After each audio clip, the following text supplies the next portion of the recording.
Wow.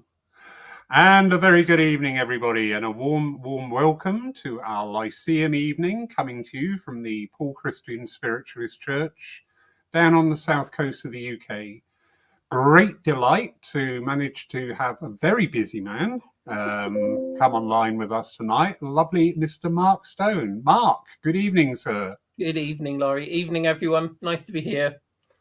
Wonderful, and thank you so much for gifting us your time this evening. Right, you're welcome. It's my favourite subject. And only for you, Lawrence. Only for you, if Lawrence asks. Are you listening, world? Are you listening? When Lawrence asks, you do. We didn't last week. But anyway. I'll do it all the time. Great. I've invited Mark along tonight because he is put your fingers in your ears, love, because I'm going to big you up. He really is a wonderful exponent for trance mediumship. I've privileged to have Mark demonstrate his trance mediumship here at Paul in trance evenings, and also they tend to slip in every now and then in the services. Yeah, can be sometimes a little. You feel it happen. Yeah, you just sat there and I was listening, you could feel it, and I was listening to your voice, and there was that slight change. Oh, hello. Have you popped in? How wonderful. So, yeah, we're going to talk about trance mediumship tonight. Now, one of the reasons I'm asking this, because we're seeing a big sort of like upsurge in trance mediumship. A big upsurge in workshops, courses, etc. And it's one of those areas, isn't it? Would you agree, Mark, that you've got to go with your gut instinct with your teacher, not what people are saying, but actually how you feel about it. Would you agree there? Yeah, I think the journey of trance and an unfoldment with mediumship as a whole is this sitting and feeling the movement. And again, when you talk about teachers, we think about, going on courses and workshops, but also that connection, with the teachers in the spirit world. And sometimes is a bit missing. It's all focused on who can I learn from here on earth, in the physical body, rather than also remembering that, we sit and let spirit guide us and spirit teach. And I think that, as we all know, we don't have to resonate with everyone. We're not everyone's cup of tea. And training and teaching styles are all different. And, when we're looking at trance, we're looking at a lot of dedication and a lot of time. We're looking at something where it's not a case of you're going to go and just do it in a weekend and that's it. That's trance. You've done it. You've ticked the box. It's a never-ending, unfolding journey with all mediumship, with all healing, with all trance and phenomena. It's not a finite point of, I've done that. It's always changing. It's always altering. It's always interweaving with everything. So I think going by how you feel and how things resonate with you or don't resonate with you. And again, even if there's someone you resonate with, there may be things within the trance or the experience that doesn't resonate with you. You might think, not sure about that. I'm not sure how that fits with me. So it's all about the observation of what's coming from within you. How does it feel? How does the experience of trance feel? How does a circle feel? Don't just go because, if you don't feel comfortable in a circle, you don't feel comfortable with the way it's running or the people that are in it or the person that's teaching it.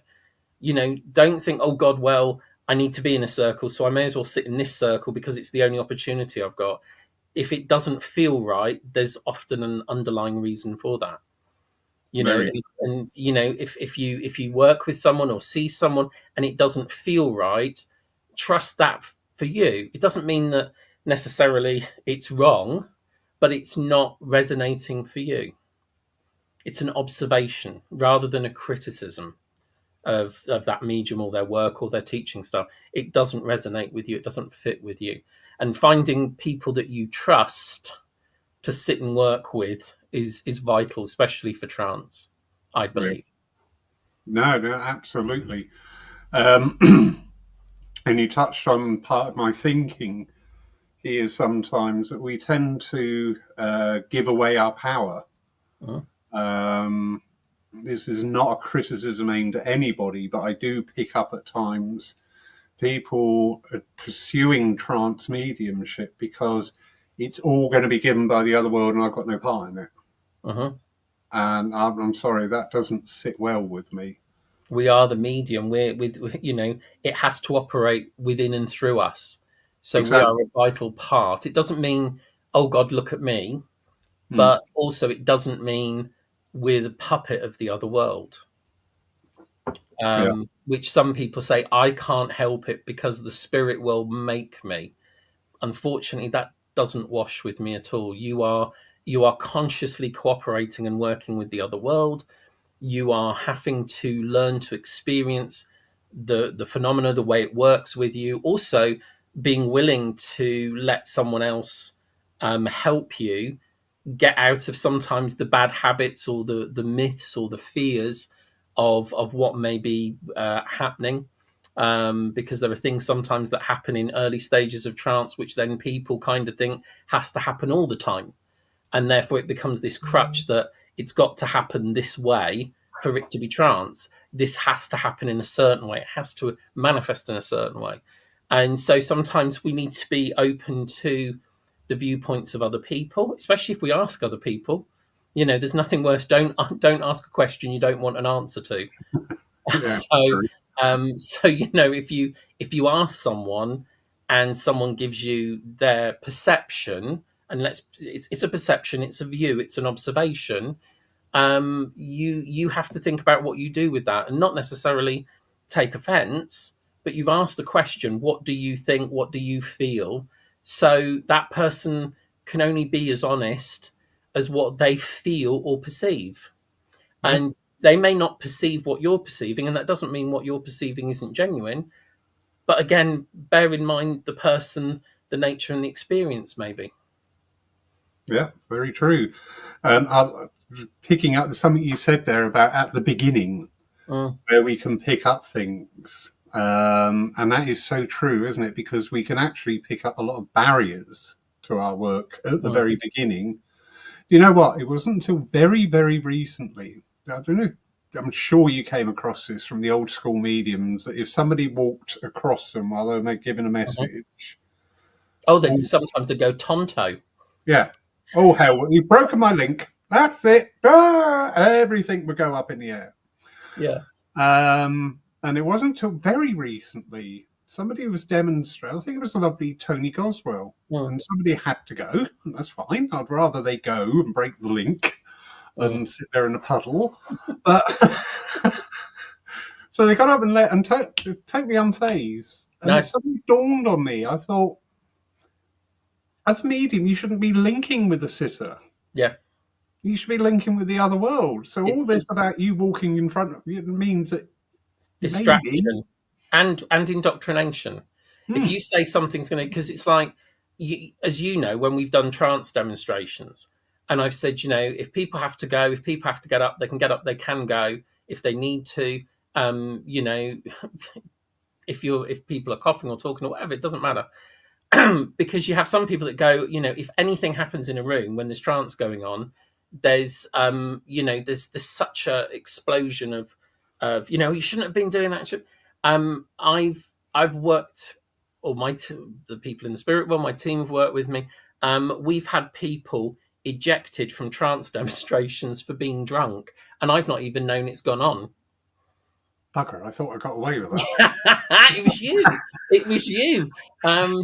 But the spirit, if we think about the trance state for a moment, as well as the mental state, bear in mind there was a question: is trance the same as physical mediumship? Trance mediumship is an aspect of mental mediumship. Hi, Jan. Trance mediumship is we refer to it as being an aspect of mental mediumship. So, although there are sometimes very physical feelings and effects when you're working in trance states, it doesn't necessarily mean that it's physical. Physical is normally when there is ectoplasm phenomena, something that is very an external thing that you can see and be aware of. But trance is that blending. Even physical phenomena, if we really want to be honest, is a blending of the power to an extent where the spirit world are able to do much more with you and through you, I suppose, is a polite way of putting it. But trance mediumship and altered states is probably a better way, because if you use the trance or trance states or trance medium, it kind of puts it in a box of this is what trance is. But if when you're on a platform working as a medium, your awareness has to shift from this conscious world into this more subtle world of the spirit, and you shift your mindset, and so you suddenly become aware, like Lawrence was saying. Often, because when I'm working with Lawrence at Poole, I'm completely in safe hands and in that lovely environment.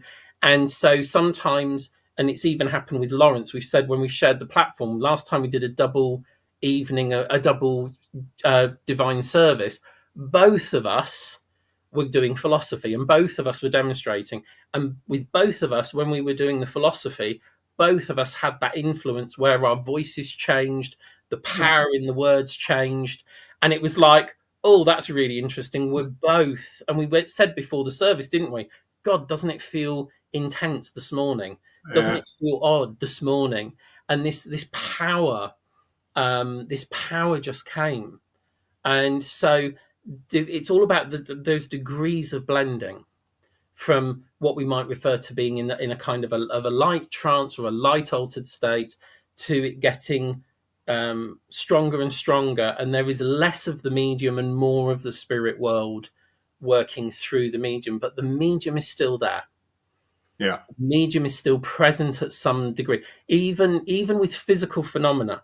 The late lovely Colin Fry, I went to a number of seances with Colin over the years, and even he said, even in what seems a totally unconscious state of the medium, he can he can still influence or disrupt the phenomena.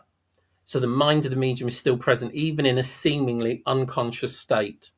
So we're always present. We are the medium. We're part of the experience. We can't. Colin was Magnus and others in the seances. You got to meet a whole host of people.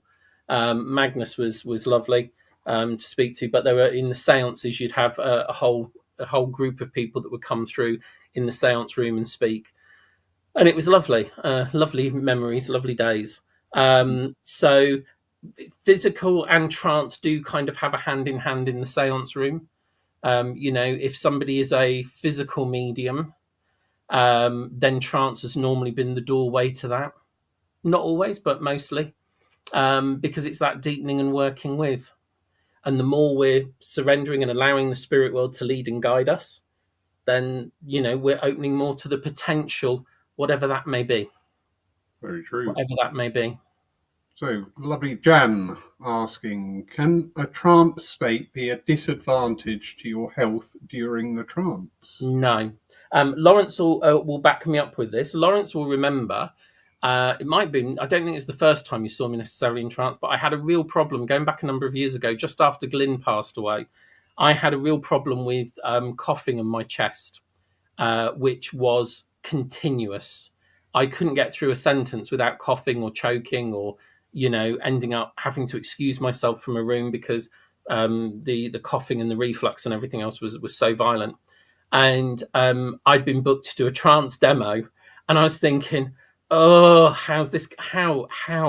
And I just thought, you just got to trust. And the preamble to the trance, I was coughing and choking, and the minute the power built and I went, I think I spoke for an hour and a half, nearly 2 hours, and there wasn't a single cough, was there? And the minute I'd come back out of it and was fully conscious again, I couldn't get through a sentence without coughing. So trance itself, I don't personally believe there can be problems. If somebody was stupid enough to slap you or touch you or hit you, and I've had that happen, not hit me, but someone in a circle many, many years ago who should have known better, I was in that withdrawn state, that altered state, and somebody slapped my thigh, and it was like I had been in a car crash. My whole body just went up in the air, and it shook me. And that was again in the early days of things. So other people's misadventure may affect your nervous system because, again, when we're in an altered state, there can be a heightened state of perception. We can become hyper aesthetic. And that means that, when you finished a circle or when you've had like a healing treatment or something and you're a bit spacey, it's because you're still a bit overly sensitive. You're overly hyped. That's why, normally in the old fashioned days of circle, what did we do after we had a circle? If you weren't a smoker, the smokers used to go out and have a quick fag. Everyone else would sit and have a cup of tea and a biscuit or two, or three or four. So you do have some people to do with trance and physical medium that say, oh, well, if you're a trance and physical medium, you'll end up being a diabetic. I don't agree with that. I always talk to the spirit world about things that I've heard. And the spirit world said, well, if you've decided that because of the way you feel the energy affects you, you don't eat from lunchtime onwards, you sit in the evening, so you've left your body 6-7 hours without food, and then you've sat for 2 or 3 hours, whatever, and then after that you decide to eat chocolate, sweets, cakes, whatever. McDonald's. You're gonna send your blood sugars up, and that's not good for you. And eating then late at night is not necessarily good for you. That's not the mediumship. That's what you've chosen to do with your diet. It's not your mediumship. It's what you've chosen to do with your food as a result. That is, I used to do it. I would not eat before I worked, and if I was working in the evening, I would go all day without food. Yeah. And then, God help you, because if you didn't stop moving, I'd eat it. But that used to be a long held, if you become a trance medium or a thing. I mean, I've now, I've heard this through other people. I haven't heard this directly, but there seems to be a little bit of the rounds going that you shouldn't do healing on certain people because you're going to take on their illness. And that used to be a very old belief. Yeah. But, people kind of have this idea that we're going to absorb and take in stuff, and we're going to be affected by. And the problem is, one of my things that I always teach people, one of the things I always teach people is that all energy follows thought. So if you believe there's going to be a problem because of X, Y, and Z, then you're going to manifest it.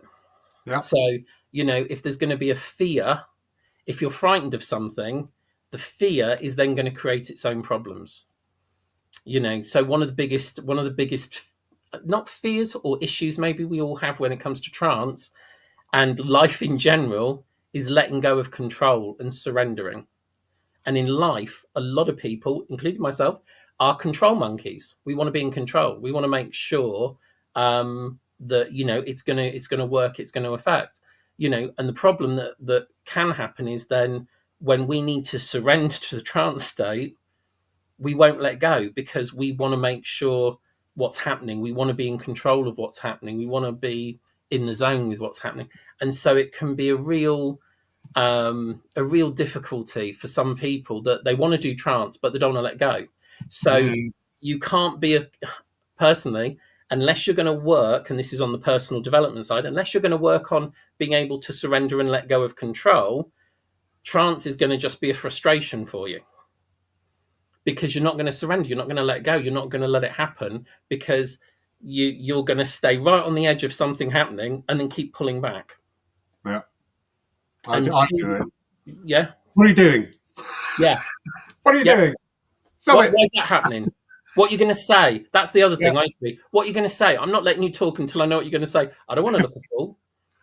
And I used to sometimes, if something happened in the early days of my home circle, if they talked about something that I didn't believe in or didn't agree with, I'd pull the trance to a halt and go, what the hell are you talking about? Why are you saying this? Yeah. And I'd pull it because I would be going, you can't say that. But of course, that's me thinking, I don't want people to think I think that. So it was about learning what they were going to say, what they were going to do, and how they were going to bring it. and having to surrender, knowing that they know what's right, what's important. And one of the things we've seen, isn't it, Lawrence, in the demonstrations that we've done at the rally days, is that the spirit world have talked about things that haven't happened yet, and then in a few months, or even sometimes only a couple of weeks, have then happened in the world events, hasn't it? Yeah. And then I've gone, wow, that shows, because that's not on my radar. It came in, and it's and again, that proves another element of, is it beyond us? Because I trained in speech and drama when I was young. I could sit and create a voice and sit and talk forever. I'm talking forever now. Lawrence hasn't said anything for ages, and, and we could do that. We could do that, but when the information that comes maybe goes beyond the knowledge of the medium, again, a bit like the evidence in mediumship, in platform mediumship or personal sittings, when there's an information that comes that's beyond that, then we start to go, oh, that's interesting. But again, to be able to get to that, we've got to be able to let the other world work through us to get to those levels. And sometimes there will be things and you think, why are they talking about this?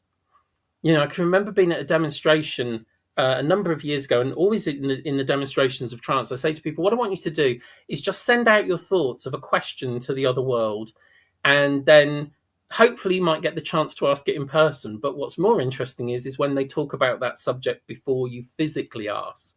Yeah. And I was doing a demonstration at one church, and all of a sudden they started to say, well, those of you here that are researchers, there's nothing wrong with asking us to come in and help you with your research and your work. And I'm thinking, I can understand people saying explorers, because everyone in a spiritualist church is exploring. But I thought, why are they talking about researchers? What a weird thing to say. And I could hear it going on. I'm thinking, what are you on about? Anyway, at the end of the demonstration, a young lady came up and she said, I was going to ask a question, but it got answered. She said, I'm just about to start a PhD. And she said, my question was going to be, is it okay to ask the spirit world for help doing research, or is that considered cheating? and so the question was answered before she asked. And I was like, that's fantastic. I said, now that explains why they went onto a topic like that I've never heard them talk about before. Yeah. Because they knew who was in the room. They knew what was being asked. And that to me those are the moments that make me go, oh, I like that. That's good. It's That's just good. like when you talk to me, the altered states are like on a sliding scale. I think sometimes now, if anybody, I don't want to offend anybody, but I think sometimes people have this illusion that they're out of it and the other world's going to do all the talking. Yeah. It's not. And it's like you just very well said about, learning ourselves, learning to give up that control. Yeah. But I found myself having a conversation with somebody and you drift a bit and you're talking about something and in your head I'm going, I know I'm getting bloody old, but why the hell am I talking about this? And they go, well, it's really weird. You should say that. I go, oh, all right, then that's fine. Yeah. Well, inspiration, which is how we might term that, is part of the doorway of the altered states, to become inspired. So when we think about trance, we're not just saying, oh, you've got to sort of close your eyes and become a Chinaman, or a nun, or whoever, a vicar, or whatever it might be. It can be in your very full conscious state, but your mind drifts. So like going into alpha state, daydreaming. Often when we're having conversations with people, there's a little part of us that, although we're in the conversation, a little part of the mind's going la la la la la off down the primrose path somewhere, and all of a sudden you say something and they go, what? Why have you said that? Because it's kind of that there's something touching on that otherworldly awareness. Yeah. And it's drifting in. And whenever we talk about spirit world or talk about something, they're responding to that thought. The thoughts are blending with you. And that happens with everyone. I can almost guarantee everyone that's listening and watching will have had experiences where they're sat with someone they know and they're chatting away, and then all of a sudden one person goes, do you know, I was just thinking, I wonder how so and so is, and the other person goes, I was just about to say that. And you're kind of in each other's energy and you're feeling that's that move and shift of energy as you're expanding your energy, your awareness, without consciously doing it. And the same happens then with the spirit world. We can, we can be somewhere, the mind drifts a bit, and suddenly we become aware. It doesn't always mean we're becoming aware of the spirit world. Some people do that when they go to historic locations and they kind of sit there and drift, and all of a sudden they're seeing a battle from 200 years ago. Now, it doesn't mean they're seeing the spirit world, but they're picking up on the energy and the memory of place. Yeah. And like psychometry, really, if you like, psychometry of the place. Yeah. And people do that, and then they go, oh, well, this is just a spontaneous experience. Well, it isn't. It isn't. You're relaxing and you're just letting your mind drift. That's what mediumship is. We let our mind drift to the other world. Yeah. It's only a shift of state of mind. It's an altered state of awareness. Definitely. Quickly go over to some of the comments. Oh. Hello. I'm a jet late. Can you smell Chardonnay? Where's that photo, Tony? Now with your well-deserved glass of wine after a fantastic event. TGVG, good evening. Hello. What to look for when building a home circle with people? That's a really good question. Peace and harmony is the first key. Oh, well. A circle, if you can find it. Okay. A home circle. Loads of people have their own different opinions, and again, you have to find out what works well for you. Is going to be the ultimate to this, because I know some really good trance mediums who only sit with one other person, and one person just sits for them. I know other people that say, well, I've been told I've got to have 6 or 8 people. Trying to get 8 people to commit to you every week for months, if not years, can be difficult, can be problematic. And again, it depends if it's the right time for you to have a circle. And I know that might sound odd, but the spirit world are also aware of your life and your life circumstances and I believe, what's ahead of you in your life. And I'll give you an example of this. I had a home circle that was sitting for me for trance and / physical. And I had, did I have / physical? Very, very physical there. And it was a horror, that circle. No, it wasn't. And I had 8 people sitting for me. They were very dedicated. They were really good. And I went down to Paynton Church to do a weekend down there. And a lovely friend of mine who's also really into his trance and physical mediumship, Peter Egan, we were sitting outside a pub just having a drink, and he went, and he drifted. He went into that space and he went, He said, you've got a home circle sitting for you for sort of trance and physical, haven't you? And I went, yeah. And he said, don't worry, but you won't have a circle by Christmas. And I went, oh, thanks. That's really nice to hear. Thank you very much. And I thought, right. And as I got back, this was only in August. And when I went back, was listening to a couple of answer machine messages, and 2 of my sitters pulled out. So I went down to 6. And I was like, oh, okay, maybe that message is prescient and making sure that, I'm not going to, not to worry. Because he said, don't worry about it. It's just what the spirit world needs you to know, not to worry about the fact that it's pulling away at the moment. Then another 2 ended up dropping off. So we're down to 4 by end of October. And then the other 2 people started to have problems with their health and whatever. And it left me with 2. Now, those 2 people had been long-term sitters, never missed, and had no intention of going anywhere. And I thought, there's no way. I can still sit with 2. That's fine. We'll still keep sitting. We'll still keep doing. And literally the week before Christmas, they went, just to let you know, we're not going to be able to do circle anymore because we've decided to open a business from home. And we need to be available daytime into evening every single day of the week. And so the week before Christmas, I had no circle. And then the following year, life got really hectic because that's when I opened my centre and didn't have the time to commit to it.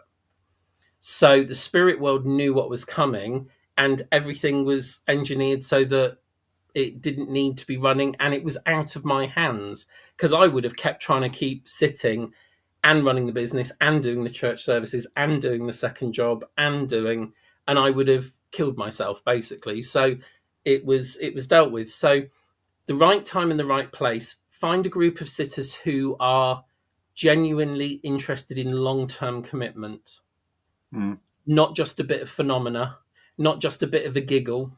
You need people, and finding sitters for trance, let's be honest, most people want to develop themselves. Sitters for trance are about sitting for you without expectation or demand on you.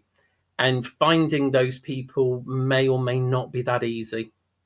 You might find and meet people that you feel drawn to, or that you feel the other world have brought into your circumstance.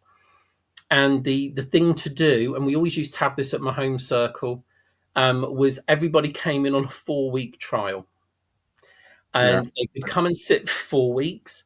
And at the 4-week point, if I or my circle leader didn't feel that it was the right fit, or the sitter didn't like the way we were sitting or doing anything, there was an option for them to leave at that point without any animosity or whatever.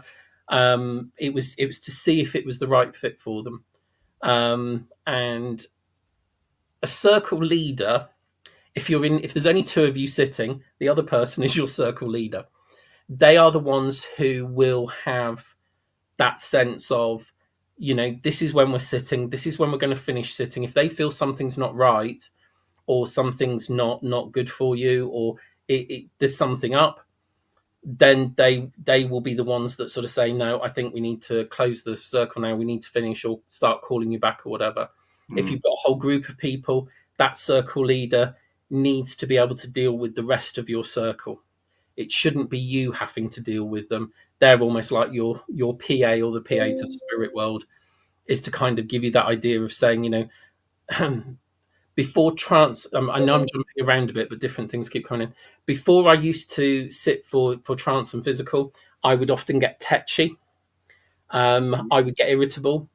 And so when people would come in for circle night and they're like, meh, meh, meh, meh, meh, meh, meh, meh, and I did this, meh, meh, meh, meh, meh, meh, meh, meh, I would just be going out of my head with chatter, and I'm just like, I can't deal with this. So what used to happen with my circle was the first person who arrived then stayed near the front door and let everybody else in. They chatted in the hallway. They got all of their meh, meh, meh, meh, meh, meh, out the way. And I was already sitting in the room waiting for them, already sitting in that power. They came in, and we had opening prayer and off, and we were away. And then when we finished, I was happy to chat. But beforehand, I would become this little tetchy ball of, oh, for heaven's sake, be quiet. Be quiet. We need to get on with this. And so I would let them do everything they needed to do outside. So when they came into the room with the focus of, we're here to sit for spirit, we're here to sit for our medium, and that's what we're going to do. And so, it doesn't matter whether you have more men or women. Some people like to have even numbers of men and women for the energy. You've got to... We are taught to use our control. You might want to bring up Marie's one, and you might need to clarify it. We are taught to use our discipline and control in mediumship. Are you saying this goes out the window? In what respect, Marie? Can you write a little more on that for me? Because yes, there is a level of trance and discipline that's there, because we have to be able to keep ourselves focused. But can you expand upon what you feel is going out of the window? Because we have to be disciplined to sit. We have to be disciplined in...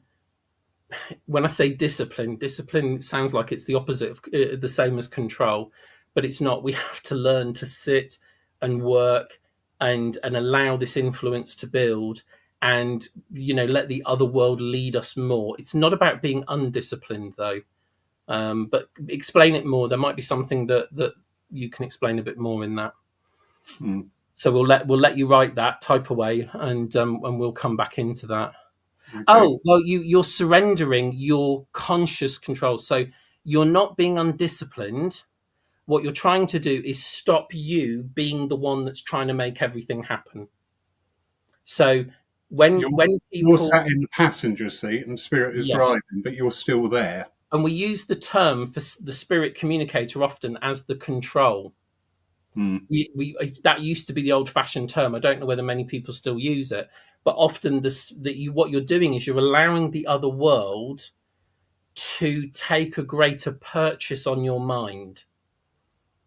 Okay, so it's still working through you, but you are not trying. This is taking us into some interesting territory. So somebody can sit, and a bit like self-hypnosis, they can induce the trance state without discarnate spirit influence. So I've seen people start to move and respond in a way that would normally be when the spirit world starts to affect them, but there's no spirit world affecting them.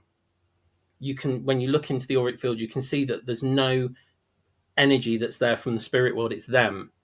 You can always, people can also induce a spoken state, and it's them. It's like a pseudo trance. It's coming from them. It's not coming from the discarnate spirit. It's coming from the incarnate spirit, the self, which sometimes when you notice that happen with someone and you notice that it's more from them than the spirit world, but they're convinced it's the other world, then it's sometimes difficult to try and, in the gentlest of ways, say, I'm not really sure that's really the spirit world, but more coming from within you. You know, if you read people like Harry Edwards' information on trance, and Gordon Higginson, when you listen to some of his talks on it, there's sometimes a lot of having to get your stuff, your subconscious, your voice out the way. And some, again, I'm going to get myself into trouble. I've seen a lot of physical and a lot of trance mediums over the years, a lot. Not only as an observer, but also in teaching circumstances. Oh, lovely. I'm glad we've covered that for you, Marie. And I have seen even mediums on platforms that paid for demonstrations creating the trance phenomena themselves rather than it being discarnate spirit influence. Yeah. But they would tell you 100% it's the spirit world, and they're not even aware that any of it's going on. But it doesn't resonate. You can. There's a certain quality, and I don't quite know. Those of you in the room here that have sat within trance seances or trance demonstrations, again, your observations are crucial when you go to these. How does it make you feel? How does it touch you? Also, what are you aware of, even with the response of the other world, when you're watching and listening? And there's times, and I've sat and I've kind of sat there going, oh dear, and then all of a sudden something happens, and there's a glimmer of something from the other world, and then it disappears again. And then you think, oh, so there's something there with them, but a lot of maybe what else is around it is more them, or the need for them to create certain things, certain personalities, and difficult. This isn't going to be popular. Shall I order in another 2 gross of Lawrence Voodoo dolls for this one? Yes, please. I'll pop up. I've got some shelf space. It's fine. But I'm intrigued when certain phenomena is scheduled to be running X amount of times a month at X amount of pounds, shillings, pence, dollars per head. And to date, I've never seen anybody say, do you know what, folks, it's not working tonight, here's your money back. I'm really sorry. I'm not being offensive. No. Being nasty. It's an observation. Anyway. I was at, go on. I was at an event with Colin Fry, actually a private seance held, funnily enough, down here in Bournemouth, and he came to visit somebody who had quite a large home, and we were all in this room for this seance. This was in the early days before Colin was on TV, so this was prior to him being a theatre and TV kind of medium. And we were in this seance, and the house that it was in, they put it in this lovely big extension room, but they got this massive patio doors. And because it was a phenomena seance, the general thought is that you need to black out and have no light for parts of the seance, which I know some people really have a big issue with, because things can happen in the dark, etc., etc. Anyway, so they put this big, like, blackout, whatever it was, whether it was a plastic tarpaulin or it was something, but it was literally light blocking, so it was perfect. But halfway through the seance, and stuff was starting to happen in the room, and all of a sudden the tarp dropped, because it was so hot in the room, because there were all these people. The tarp dropped and light came in, and as that light came in, when you stand in a subway and a train comes in and you get that suction of air that pulls, literally as soon as the slightest bit of light came in, this energy, this airflow went into the seance cabinet. And the control, I don't think it was Magnus, I'm not sure whether it was his little boy, and my brain's not working tonight, I can't remember. Charlie, his god, was saying, "Oh, don't worry, it's fine, it's just the energy shifted a bit in here, but we'll deal with it." And all of a sudden I realized that where their patio doors were, there was a security light that if any cats or anything went past, it would light up and flood the whole room with light. And I said, I think you need to know there's a security light outside, and because that's come down, there could be light at any minute. And the spirit team said, then we will just have a trance evening, because we don't want to hurt the medium should anything like a bright light come on in the room. And that's what kind of happened. But the physicality of when that curtain dropped and this pull of energy went straight back to the cabinet, and everyone in the room felt it. And there were other people in the room going, no, he can carry on. And it's like, you don't understand what the potential issue is if ectoplasm comes out and then light hits it. And he was more ectoplasm than when people are talking about protoplasm and energy and things like that.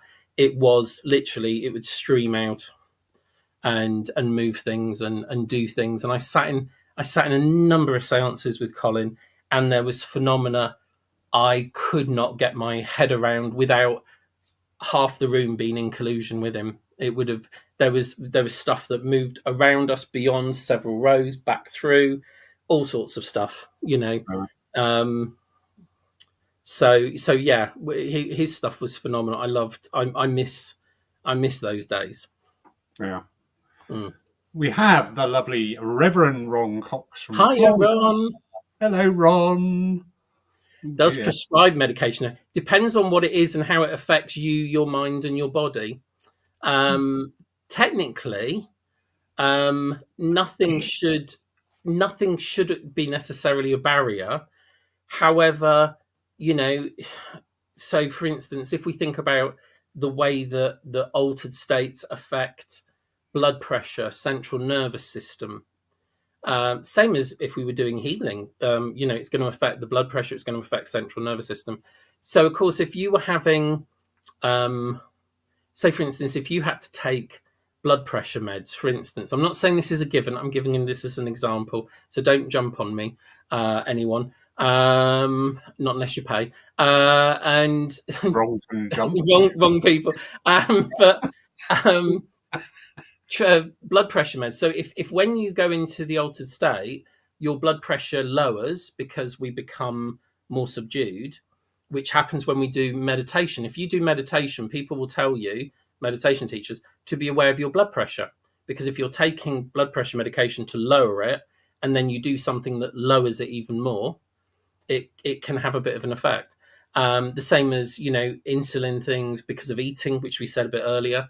If you're diabetic already and you take insulins and things like that, you've just got to be mindful of, what am I doing? How long am I sitting? Is it going to affect me? What have I got to do with food? What have I got to do when I finish? And you've got to be sensible. The thing is, you'll only find out. I mean, obviously, one of the difficult areas, and we need to be very, very honest with this with people when we're sitting and working with them, is mental health and mediumship. And over the years, I've come into contact with a few people that have had difficult experiences in life. They have had certain diagnosed psychiatric conditions, which then really kind of start to preclude us from going down the mediumship route, because some conditions mean that there is a difficulty at discerning what's real, what's not real, or very fast switching states of emotion or personality. Sometimes mediumship is not going to be in the best interest of that person. Healing might benefit them, but developing and trying to, especially things like trance mediumship and stuff, where we're then having the idea of another personality that's talking with us and through us, could be problematic. And so there are beautiful people, a few people over the years that I've had to say, I don't think this is the right journey for you. And it would be irresponsible of me to keep taking you into any form of working with the other world in this way, because it could be detrimental to your health mentally and physically. And we have to be aware of that. We have to be aware of our own mental health. We have to be aware of our own stresses and strains. We have to be aware of our own physical health. So I don't directly know that any particular medication is going to cause you a problem, but if you had a medication that was kind of dulling your senses, when we talk about trance and mediumship, we talk about heightening our senses, heightening our awareness. So it may be working in a contradictory way. Again, only through your own experience of sitting. Think of the fact often doctors will say to you, well, we're going to try you on this med, see how you get on, and then if you don't get on with it, we might change it. It might even be the same when it comes to your sitting. You might find that sitting too close to when you take certain medication, you might find makes you feel uncomfortable or makes you feel nauseous. So you may have to change the time of sitting, possibly, or the way of sitting. Brilliant. You've touched on this now with your experience with Colin Fry. Jamie Williamson's asking the opinion in the case of Helen Duncan, who was supposedly harmed. Yeah. I think in phys, I've as I said, I had the issue with trance from early days. Trance and physical has always been my passion, and I've read a lot of things, and I read the cases of Helen Duncan and things like that, the good books that were done on that. I haven't watched the TV thing that's been on yet, the full part thing, The Last Witch in Scotland or England or whatever it was. I haven't watched that yet. I will be watching it on iPlayer because I want to catch up on that. So don't spoil it for me. No spoilers. The end. Oh, you've ruined it now. Sorry. But reports that used to be written about this were that, and you're going to have to forgive the graphicness of what's happening. But it was always said that ectoplasm could come out of any orifice in the body. Loads of people have the idea it's just going to come out your mouth or out your nostrils. But there are photographic replicas and things of it coming out of people's ears, coming out of people's nips, and there are even reports of it coming lower down of the body in the genital area as well. Something got a little flush there. Yes. And a tad warm in here. Yes, a tad warm in here. But it's because we just automatically assume it's going to be here. But there's nothing that says that it is. I mean, it's said, and I can't think whether it was a talk that Gordon was doing. Oh, man, I can't remember. But talking about even it kind of almost coming out of the pores of the body like a mist or a vapor and then starting to solidify out of pores.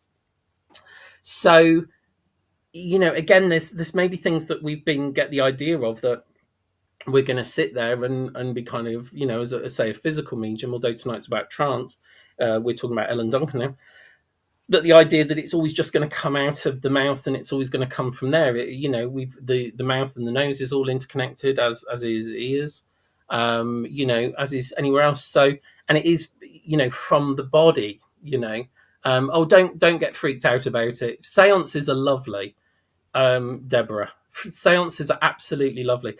And the fact of here we're going to be controversial again.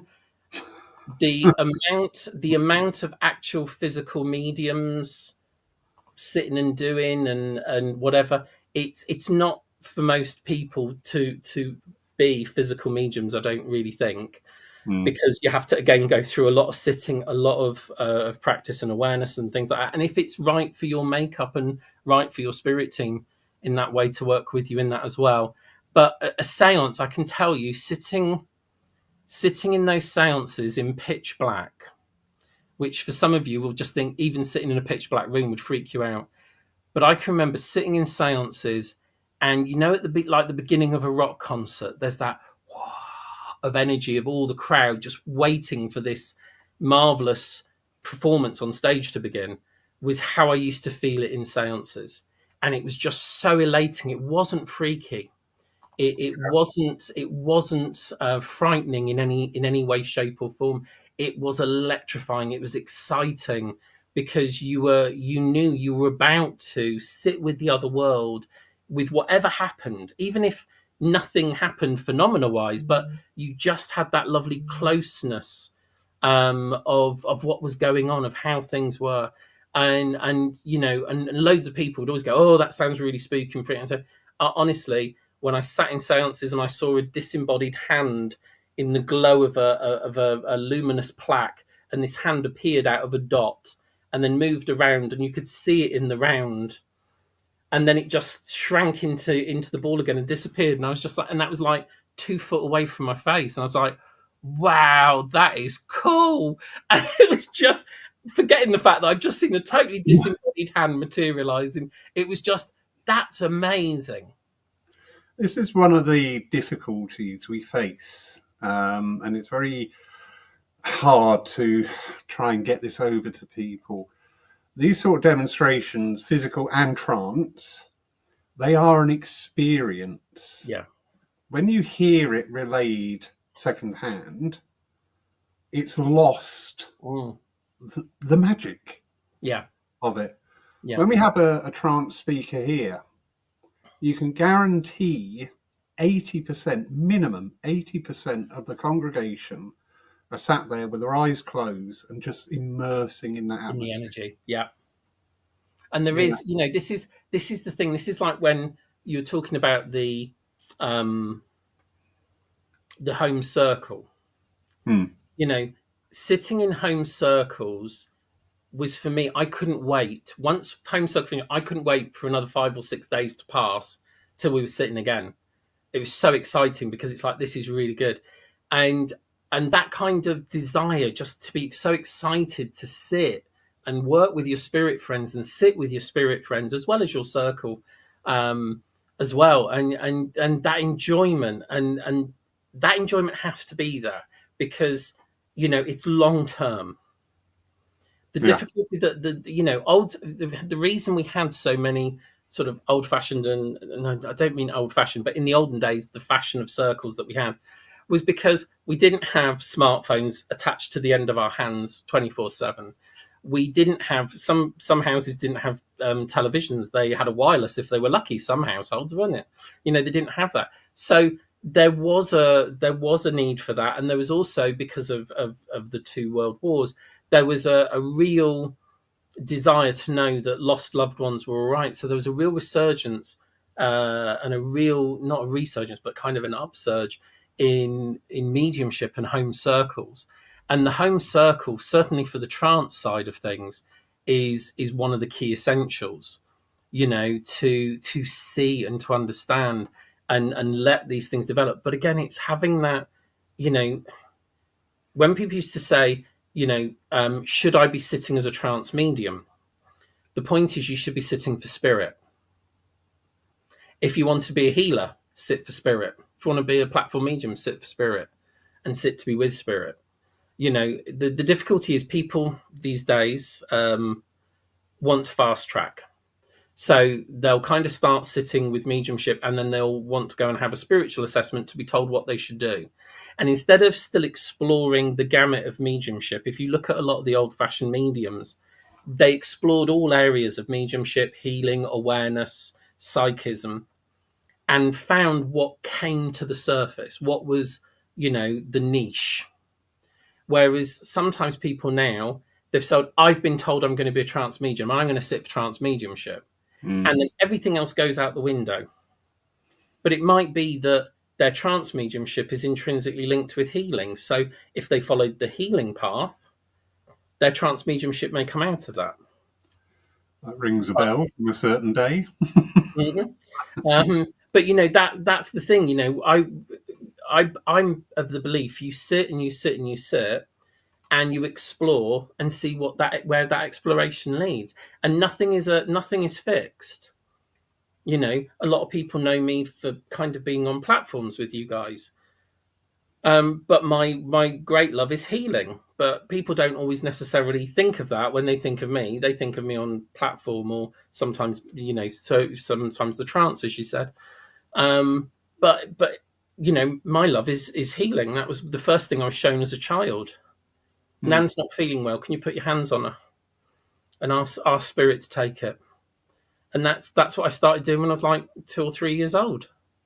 It's what I was brought up in. So, and out of sitting with spirit, other things started to manifest. It wasn't a case of I'm going to be. I was always fascinated by everything to do with the spirit world. But trance and physical was just fascinating to me, because for my why does this happen? How does this work brain? The boy who always asked why, trance and physical fascinated me, because it made me feel like there's physical, empirical truth and fact. Yeah. And that's what then made me like, that's fascinating. I want to see this. I want to have, although I believed in the spirit world, there's a certain something, if things manifest and your physical senses are then brought face to face with it. Even not in a seance room, I've seen spirits solidly, externally. And I've gone, oh, there's so-and-so there. And then I've walked on by and gone, they're dead. And it doesn't. I don't necessarily get a lot of objective clairvoyance. Objective clairvoyance. But when I've had it, it's just been like, wow. Yeah. Because I wasn't looking for it, I wasn't searching for it. It just happened, and there was a moment of someone or something so solid, so real, and that for me was like, okay, that was good. And then I've had those experiences with other friends where more than one of us have seen the same thing in a room happen at the same time in full daylight, and gone, did you see that? Because you don't want to give it away to the other person and go, what? The doorway that appeared in the wall and the person who put his head through. And I went, that's the one. And we both saw it at the same time. And it's just like, that's good. Yeah. Have another glass of wine. Let's see what else we can see.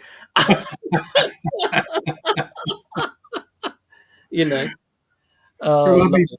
Tim, hi, how are you? Hopefully we're going to see you on the 3rd of May when we come up for the open day. Yay! Fabulous. I'm pretty sure he's there. Hopefully you are. He's going to change his day now. You've told him we're coming. Yeah. Take himself off Saturday. I'll do Monday instead. Thanks, Tim. I wonder how much is that.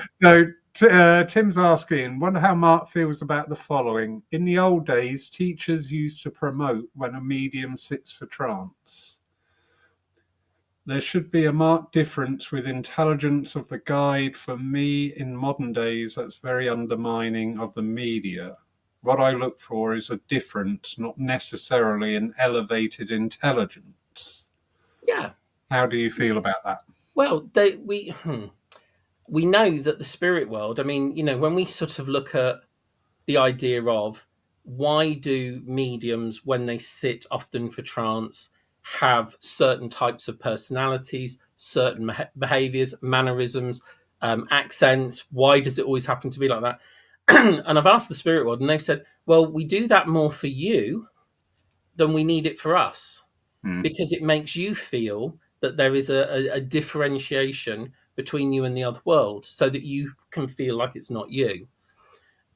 Which I kind of get. It's a bit like, if your guide comes in the form of an animal, it's not necessarily that they were an animal, but if you don't like and trust people, but you trust animals, you're going to trust an animal more than you're going to trust a person. And people in the spirit world, like us here, have their different perspectives, their different life experiences. One of the people that works with me, who works more on a healing level. He used to speak in private circles. He never spoke in public circle. Before he passed to the spirit world, he was a drug addict and an alcoholic. He was a laudanum addict. And he talked about how depression and losing your faith would affect his life and how it affected him. And his was interesting. I wouldn't necessarily say he talked about great high-minded things. He talked about his experience, but he would always draw close when I was working with anyone who had had some form of addiction. And therefore I knew the minute that I'd feel him draw close when I was doing healing, I would know there's an addiction issue around that person. So his life experience was a different life experience to mine. I would find it very difficult to understand at times, especially when I was younger, the idea of how can someone get so addicted to something. Although then again, chocolate's been the bane of my life, and cheese, crikey, cheese is worse than crack cocaine for me. If I was let loose in Harrods Cheese Hall, that would be me. That'd be a happy death. That would be a happy death. But I wouldn't necessarily understand that. So his perspective would bring through something different.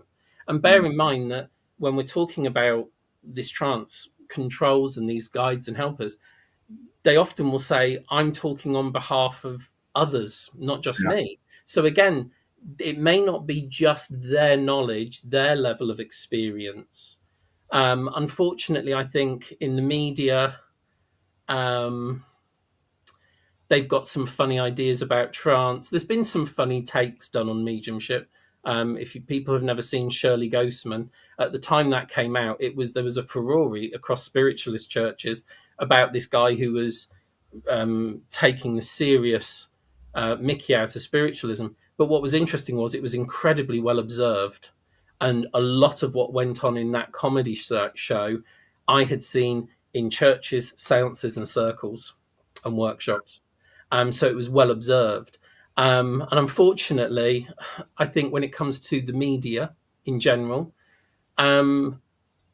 it's very hard for them to take any medium seriously in a way. There are people who are working out there in the public domain and do get publicity for who we are and what we do. Whether it's always, everyone's going to have an opinion on it. There are going to always be people that are going to try and undermine us. There are always going to be people, even in our movement, that end up pulling the carpet out from under our own feet because they think, I want to be famous. Someone's offered to make a documentary about me. And then the documentary absolutely castigates everything and undermines it all. And I think it's very difficult. I know there have been independent films and independent documentaries that have been made about the spirit world and phenomena and, different people's experiences. And that's fine. And they're good at what they're doing. They're an independent thing. So, they're in that way. But then you do have mainstream media that often wants to portray a lot of us as mentally unwell, and often, the likes of This Morning having that problem. Yeah. They have people on that. Oh, I married a ghost and now I'm pregnant by him, and it's like then every medium in the world gets covered by that. Might want to rephrase that. What? I don't know what I said then to have to rephrase it. Sorry. I got pregnant by her and everybody's covered in it. Right, okay. It's hard with the same brush, I meant. No, that's much better. That's actually, I love that question. Thank you, Tim.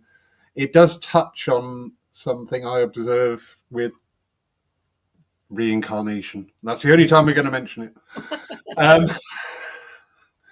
That, so often with reincarnation, it's very rare that you would hear of somebody I was a peasant farmer. Yeah. I was always a handmaid to... I shoveled the dung, yeah.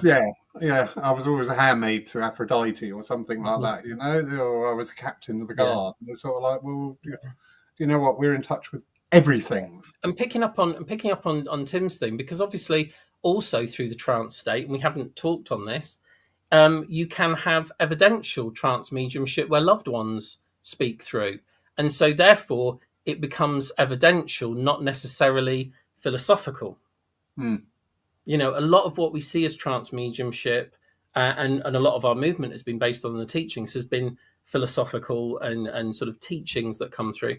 But, you know, people in my own private circle, not ever in public, and I don't kind of know why that is, but it's always only been done in public. People have had loved ones come through and speak in private, and that I found fascinating, because of it feels so different to when you're giving a message from someone on a platform. But one of my issues probably with that is that the little control monkey steps in and goes, "Don't muck this up. Don't get in the way of this." But again, that would again be a different personality, a different nature. Not necessarily, you know, have they got a higher conscience or intelligence? It's someone's loved one coming through and having that level of control. Yeah, because that's what Tim says there about what he looks for is a difference. Yeah. And you notice it, don't you? Because you say a word and you're like, "Oh, that's not my word. Oh, hello." Yeah. Or the feeling, you notice your own voice changing as you're speaking and going, "What's happening there? That's not how I normally speak." And you can hear it almost coming out of you differently. You know, so it's again a degree of influence. You know, it's interesting. At one point on the journey, and I talked to Glyn about this, and I said something really weird's going on with the trance state. It's all of a sudden turned to just saying "we" rather than "I" when they were talking. We, and I said, and I'm not always able to discern which of them is talking. It's just we're talking, and I said, and it feels really odd. And he said, "Well, why shouldn't it be we? Why does it have to just be the one that moves through the mind? Why can't they all have an influence that's coming through? Why does it need to be just focused on a spokesperson?" I was like, "Yeah, I get that." And it's interesting. It didn't necessarily stay for that long, but it became this melding of all these minds. Yeah. And then all of a sudden it changed again. And it was just for a short period, but it fascinated me because it changed, because I was always thinking, oh, it always happens like this or it always happens like that. And then it would change. Mediumship constantly changes and evolves in our practice. It doesn't stay the same. It shouldn't really stay the same. It's continually exploring, expanding, changing. People currently are saying, "Oh, the way spirit worked with us has changed," and I say, "Well, no, actually, we've changed." Yes, we're evolving into the understanding more and more of we're our looking own at different way things. of working. Yeah, and the spirit world, okay. Yeah, and if we're willing, you know, sometimes again, in all areas of our mediumship, not just trance, people set these. It always happens like this. This is how mediumship works. This is how and I can remember Peter Egan down at Paynton. He was saying one day, he said he was chairing for another medium, a long-standing medium who'd worked for many years, and he said, so we just had the hymn before the demonstration, and he said he turned to her, and just as she stood up, she went, "Oh, is that how we're working today?" And then got up and demonstrated. And he said, I just found it so lovely that even with all her years, they would go, "Oh, this is different. Is that how we're going to work?" And I thought, how lovely is that? Because for all of you that are out here, because we've got a lot of working mediums, we never know what a demonstration is going to be like. We never know what a trance demonstration is going to be like. We don't know what a healing is going to be like. We don't know what a circle or a workshop may bring, no matter how planned we think we've got it. There's always going to be something unique in the mix that happens. And so that's the wonder. If it was the same every time, I think boredom would set in. Yeah. Complacency would set in.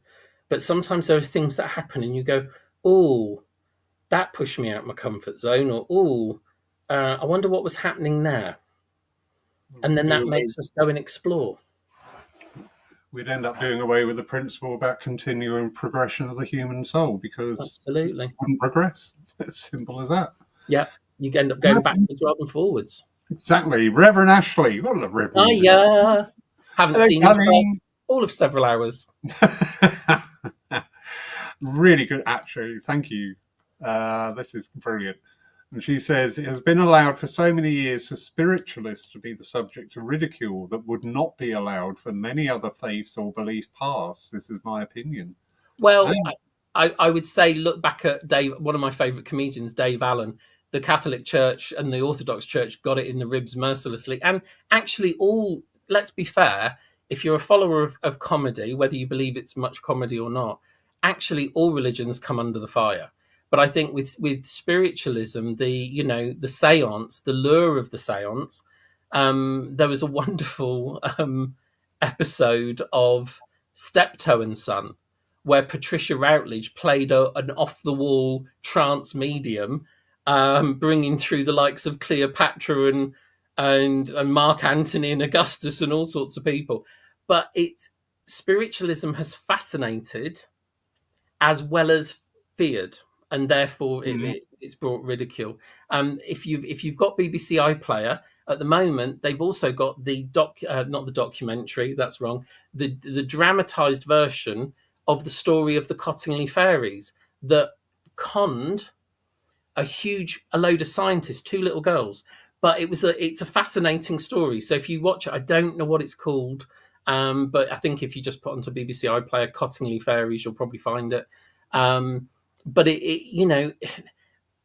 people have been fascinated always, but orthodoxy, and if I say orthodoxy as in anyone that isn't pro-spiritualism, whether it's media or other people, will always try to tear down. But that's the nature with anything.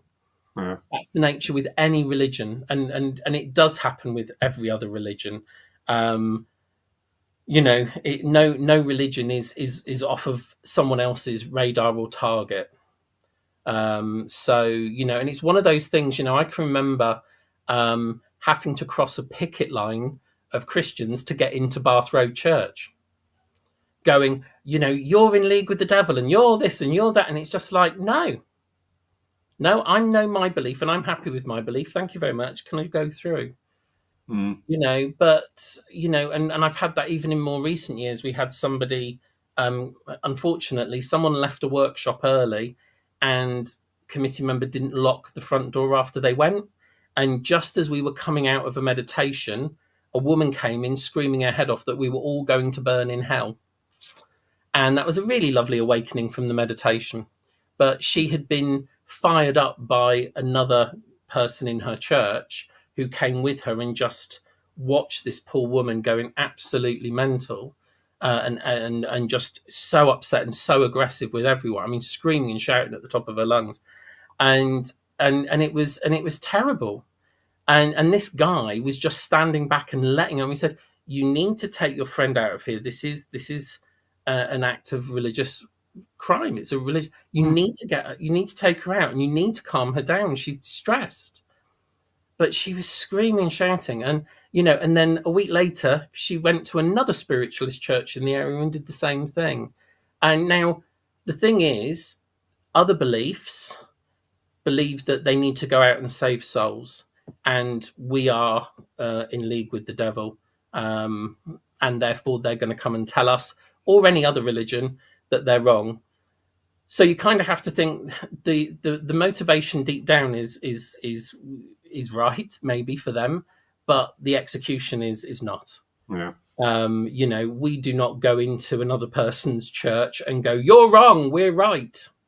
Some spiritualist churches in the country do interfaith meetings and have speakers from every faith come to talk in the spiritualist church, and then they go and talk at other churches so that they understand what spiritualism is. And kind of, if we believe that the spirit world is compiled of all people, then all religions have a validity somewhere. Spiritualism doesn't own the spirit world. Spiritualism is just a construct here of one belief, but every belief has core truths in it. And so we don't own the spirit world as spiritualists. Every other belief is kind of there waiting for us and has entry. It's not going to be a case of if you only believe in our club, you're the only one that will be going. Not a private member club. It's not like Thorpe Park. We're not going to get fast tracked to the front of the queue. Well, no. Well, we might. Depends on who's up there. I'm making sure that Glyn will sort it out for me. Don't you know who I am? Get me to the front of that queue. But yeah, it's difficult when people, because I was very much. I mean, those of you who've known me a long time know that when I was in my 20s, I was kind of evangelical. I was going to tell everyone how true the spirit world was, and I'm gonna take up every argument that anyone wants to pose. And in the end, I realised that there are people who are not going to listen, no matter what. Yeah. And therefore, do I just need to save my breath for someone else who wants to listen? And actually, there's been times I've had, the conversations in the pub when someone finds out who you are, what you do, they want you to prove something. I say, well, come to the church tomorrow. You don't have to pay anything to get in. You can see a demonstration of mediumship, and you can hear some philosophy, and then come and tell me what you think. And it's interesting the amount of people that have never turned up offered that challenge. Yeah. Where there's no bar to entry other than they've got to walk through a door. Yeah. This is the idle thing. Well, make it happen now. Make it happen now. And I used to be very naughty. If I was out drinking with friends and someone said, go on then, give me a message now. And I go, oh, what do you do for a job? I'm a builder. Build me a wall now. Yeah. Well, I'm not at work. Neither am I. Bye. And that would be it, because I'm not, mediumship, although it can be exciting and we could do it in any location at any time because it's only a shift in our awareness, we have to consider time and place, appropriateness, and the ramifications of what we're doing, and therefore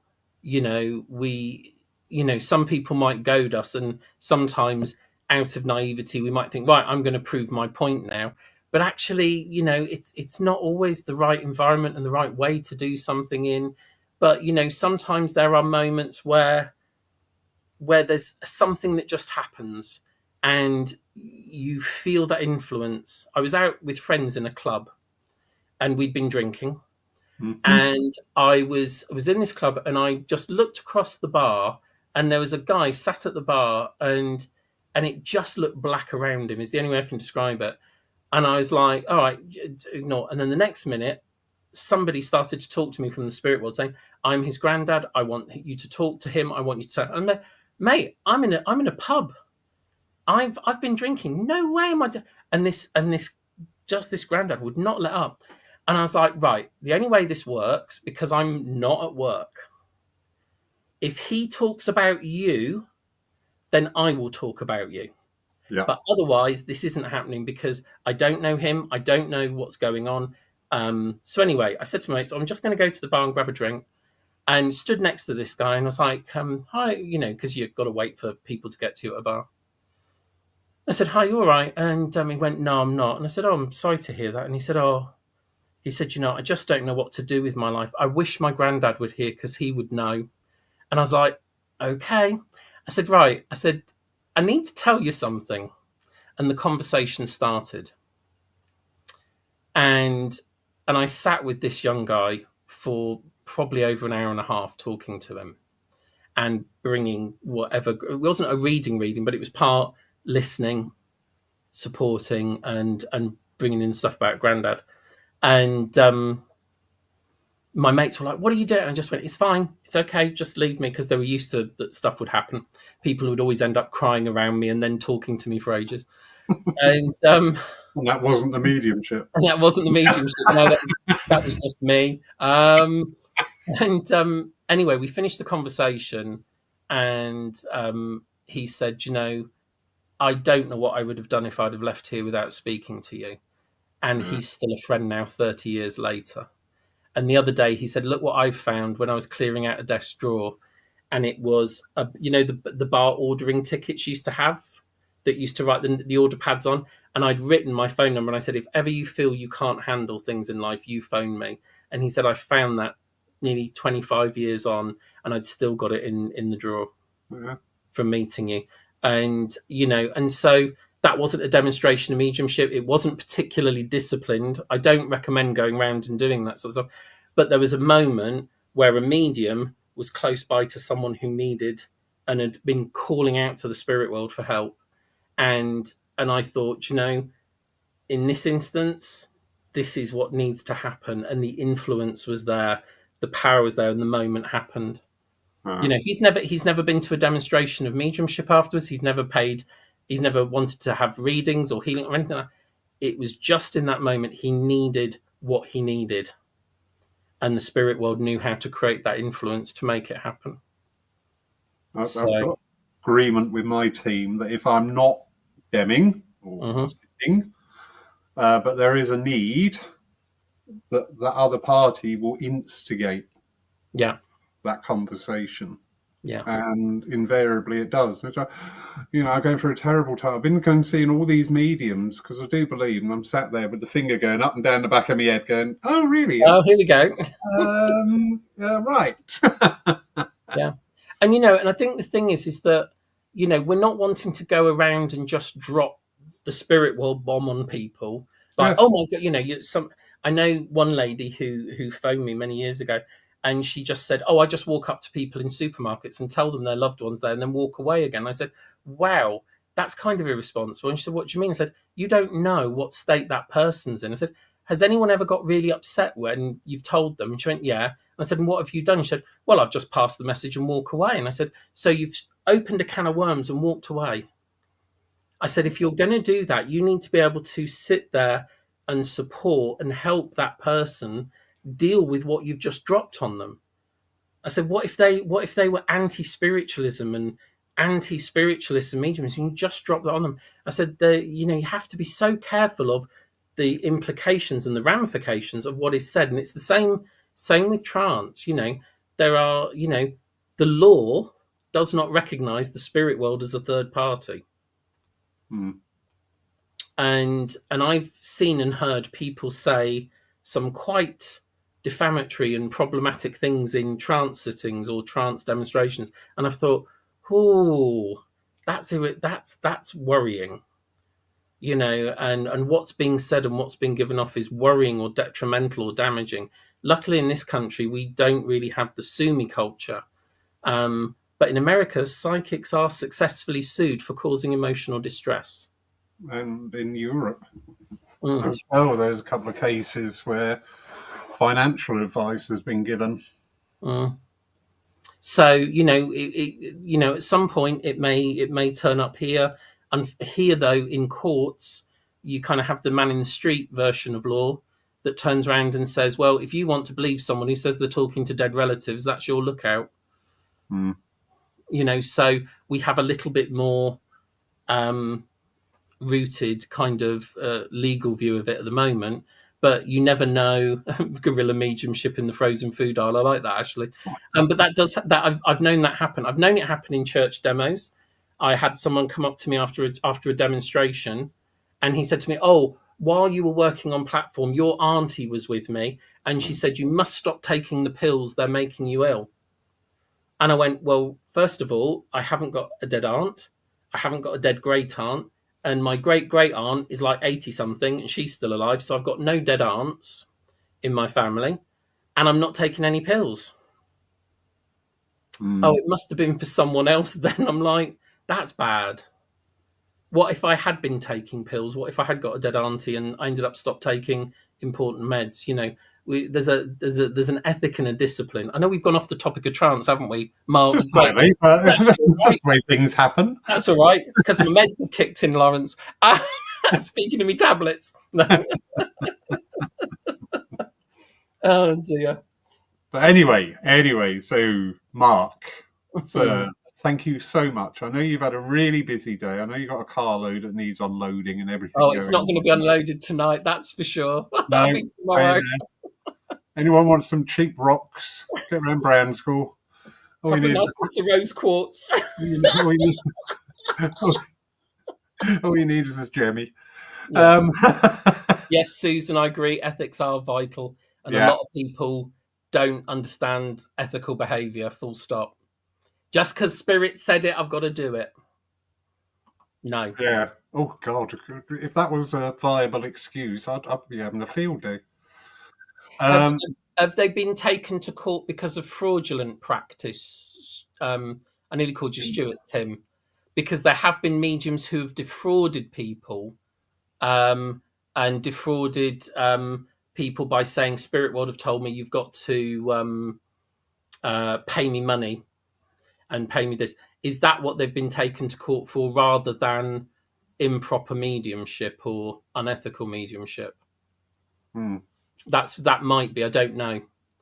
But consumer protection, actually, it's worth everyone who's on here knowing that healing, mediumship readings, and anything else is covered under consumer rights.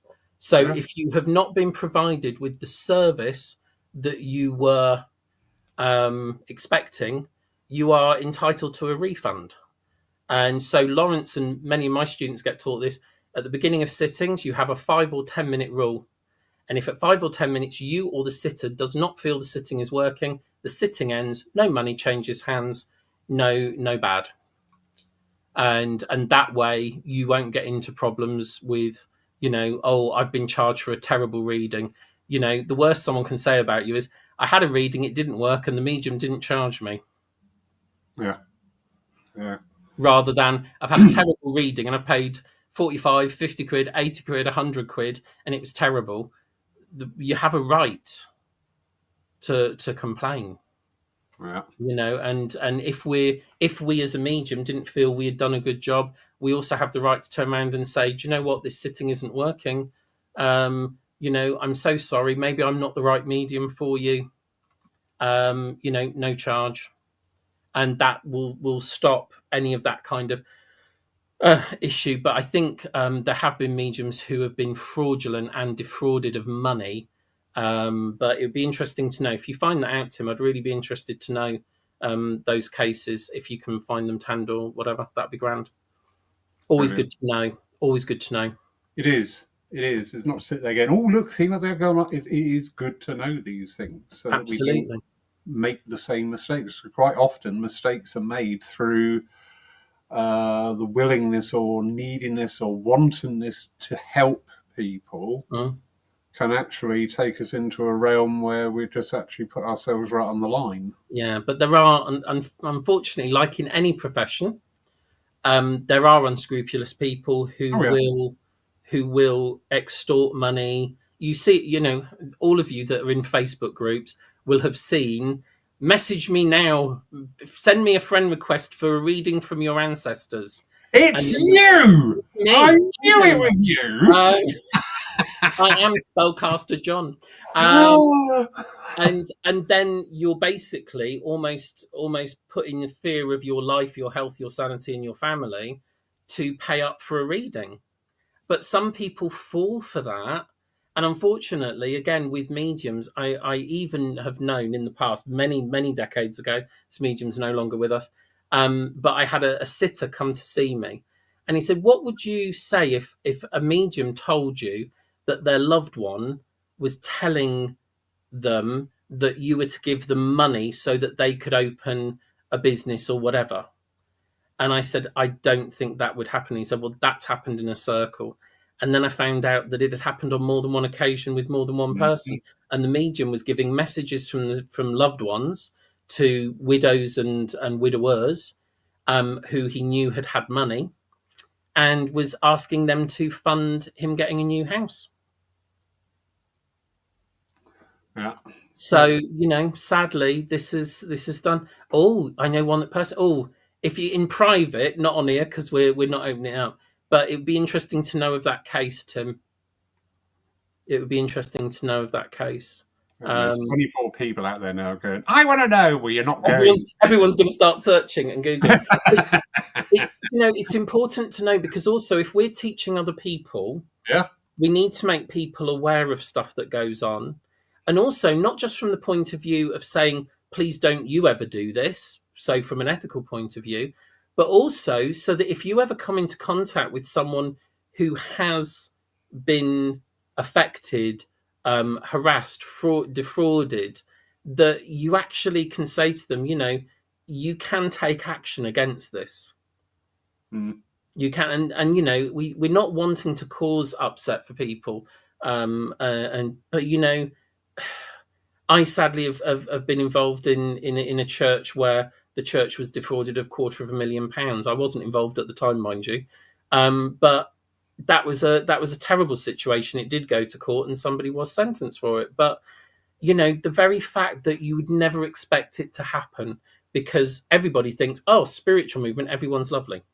Yeah. People are people, and people, even with abilities, can be dishonest in their nature. Doesn't mean that you can't be a medium and dishonest. You can't be a healer and dishonest. These are faculties, and personality is different to faculty. Definitely. So it's one of those things. It's one of my things with people that don't. We are sensitive people. We tend to wear our heart on our sleeve in spirituality. And the problem is that there will be somebody that comes along with a very big knife and shoves it in there at some point in your journey. And then that's often when people will walk away and maybe never come back. But we have to realize that that's people. There are people in any field that would do that to you. It's not just the ism, it's not spiritualism, it's people. And so what's important to you? There's a learning that maybe we've been a little bit too trusting or a little bit naive with people. We've learned, we've experienced, and maybe through that experience, we're going to support someone else who has that experience later on. But we need to know that if there are things that are wrong, that, you shouldn't just think, I can't do anything about this. Sometimes you need to speak up. Sometimes you need to tell people. Sometimes, you need to take action. And that's important. You can, again, not everyone has to like everyone else. You may not like a certain medium. You may not like a certain behavior of theirs. That's fine. That's okay. But we have to be aware that, sometimes we have to speak out. I've had occasion where I've spoken out against things that I've believed were fraudulent in the movement. And I was castigated by a lot of people for doing it, including the person I was trying to protect. And then later on, they turned around and said, I'm really sorry, you were right, weren't you? And I said, I know. But I was only trying to protect you. It was never about me. It was always about protecting someone else and speaking out. But that's the difficulty. We sometimes, we maybe stay silent because we're too worried about the drama that it's going to cause by not saying. By saying something. And and it is difficult because it's all perceptions, it's all our beliefs, and there could be 100 people in a room believing what's going on, and one person who doesn't. The one person who speaks up and says, I don't think this is genuine or real, is the one that gets absolutely pelted by the others just for saying, well, I'm sorry, I don't agree. So it's difficult. It's another area. It's another whole area. Our own individual perceptions of what we see and witness in the seance room. And one of the things I teach my students is I tell them to watch people like Penn and Teller, magicians, because, there's phenomena in the seance room which you can replicate without spirit intervention. Yeah. And I said, so just be aware when someone says, oh, it's not possible for this to be done by human hands. Yes, it is. So I always tell my students, go and watch these things, because then at least you can have a little part of you that goes, okay, is that possible? Or is that beyond being replicated in one way or form or another? We shouldn't always take everything at face value in any area of mediumship. What's his name? Darren Brown? Mm-hmm. I mean, some of the stunts he pulls off, you're like, are you sure you're not a medium? Yeah, a lot of people go, he's a medium and just doesn't know it.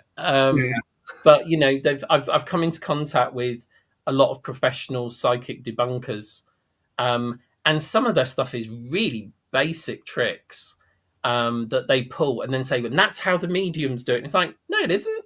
We don't do that. We don't turn around and go, this is the letter of someone in the spirit world that you were just thinking of.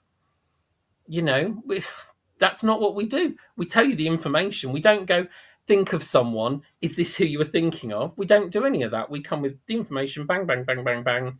And half the time we may not even be getting much of a response back from a person. But, it's fascinating. We went to see a mentalist at Bournemouth, who actually I think was. I've got a sneaking suspicion he was the support act for Joe Pasquale.